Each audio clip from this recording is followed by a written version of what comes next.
এই কাকা মোট গরু নিয়ে এসেছে 25টা।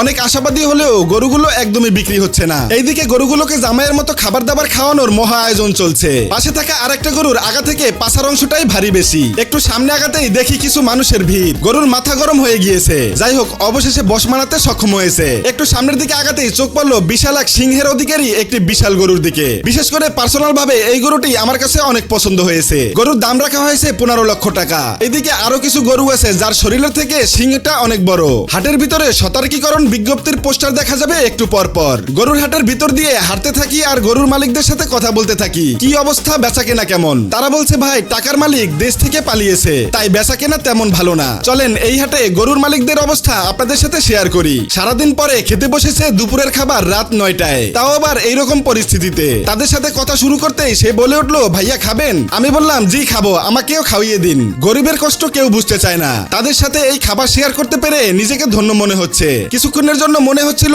নিজেও একজন গরু ব্যবসায়ী। সবশেষে একটা কথাই বলবো, আমরা সবাই মানুষ।